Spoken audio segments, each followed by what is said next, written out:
Hello friends, JT Tapias with the Empty Your Bucket Nutrition Plan, and today we are going to speak about a subject that I know you're going to be incredibly passionate about, because if you really get this, I promise it will all come together. You will make fitness and proper nutrition something consistent in your life, and I know that most people battle with that, and so hopefully I'm speaking to you. Today we're going to be speaking about how to be super healthy and fit.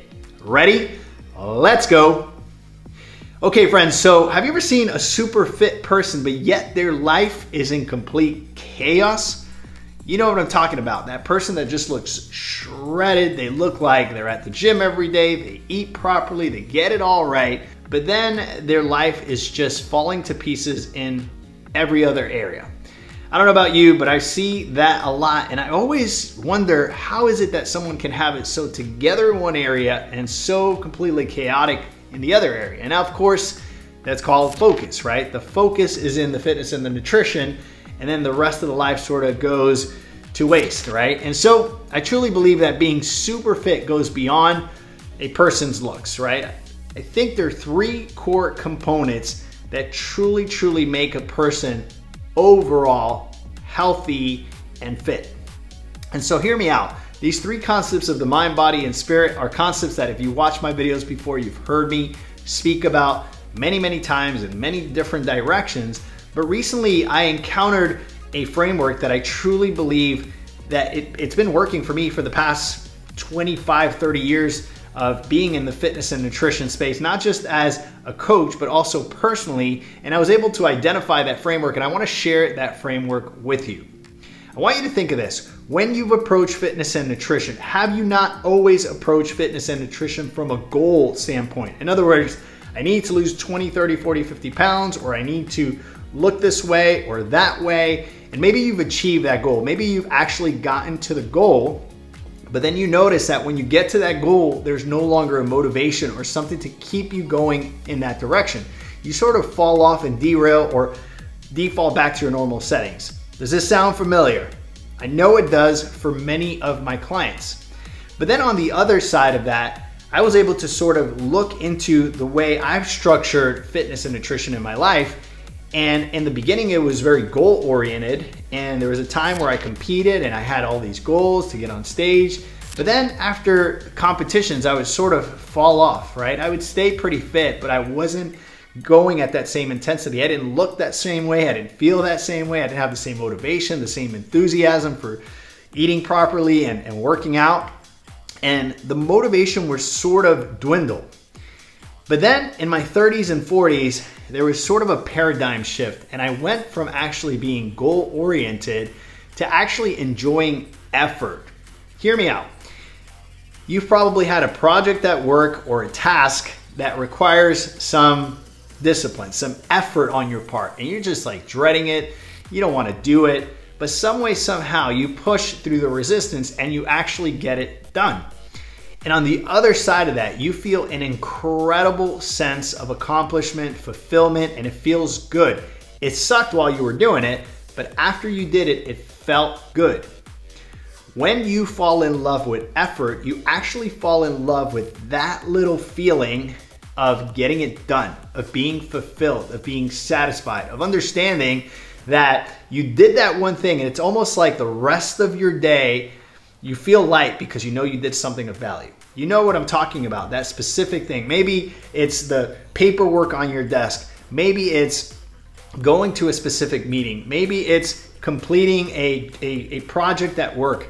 Maybe it's something that it's been hanging over your shoulders for a long time and you just get it done and it's like, you feel good, right? When you fall in love with that feeling of accomplishment, that's called effort. It's completely radically different and juxtaposed to being goal-oriented, because the goal simply says, when I get there, I've accomplished it, I'm done, my work is done, I can move on to something else. But when you fall in love with effort, that's something that can renew over and over and over and over again, because then the goal is not a destination, but you actually fall in love with the journey called effort.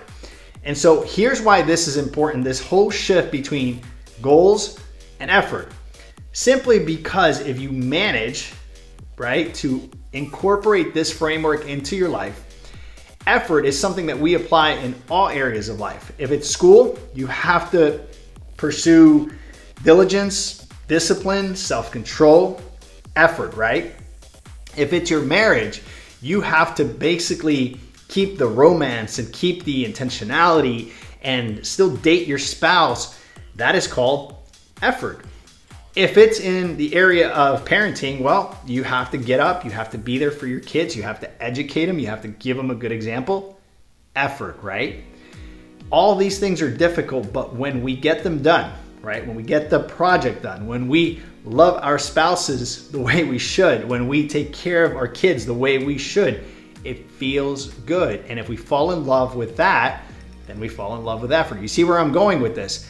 Now, this impacts all areas of your life. And so then the question is, how do I train the effort muscle? I'm glad you asked. Fitness and proper nutrition offer a vehicle to do that because it's one of the most practical ways to embrace effort and to actually make it feel good. As a matter of fact, many studies show that people are not addicted to the pump of going to the gym or even the aesthetics, but the actual effort piece, whether they know it or not, is truly what they've fallen in love with if they have been consistent for 10, 15, 20 years. They find that now that resistance that they find at the gym is the thing that fuels them to continue to go. So when you go to the gym and you actually apply this, you get obviously fit physically, but then you can translate those concepts into all areas of your life. And so the mind, which is the intellect, this houses your thoughts, your thought life, right? It houses the place where you think, where you reflect, where you meditate. And this is the mind, right? And it allows you to thrive in that area because you can apply effort to those things. You can actually apply yourself to reflection, to meditation, to prayer, to reading, to learning, to absorbing. And that's your mindset, right? You become very rich in that area by applying effort. The body, the physical form, the shell that we were given to travel this thing called life is the material world, right? This is our material life. And of course, we know the many benefits of taking care of our bodies, looking a certain way, performing a certain way, and feeling overall health and wellness. It feels good, it brings confidence. We are more efficient, we can do more, right? So the physical being is embraced by that effort. And then the spirit, which for a lot of you guys is like, oh boy, here we go with the woo-woo stuff. Hear me out. The spirit is your inner life. If you are a spiritual person, if you are a religious person, then this is not strange to you. You understand the inner person. You understand how to cultivate the inner man, right? Through prayer and meditation and reading your scriptures to whatever religion you subscribe to. And this builds up your spirit man. If you are on the secular side of things, then you also have a spirit, right? It is said that God has put a conscience in every man. When I say man, I'm speaking about humanity in general. And so we all have a conscience. We all have discernment. We all have that internal idea that there's more out there, right? We're always questioning. I wonder how that happened. I wonder how this came to be. That is your spirit life. That is your internal spirit life. And it can be a little tiny edifice like this, but if you nourish it through effort, right? Through looking at all these things, through turning every single stone, you start to fortify that internal spirit inner man, and that also requires effort. My friend, today we spoke about how to get super healthy and fit in all areas of life, specifically in your mind, in your body, in your spirit, through that framework of effort versus goals. I hope you enjoyed it. If you like this video, you're gonna absolutely love this one here. JT Tapias with the Empty Your Bucket Nutrition Plan. I'll talk to you soon. Ciao, ciao.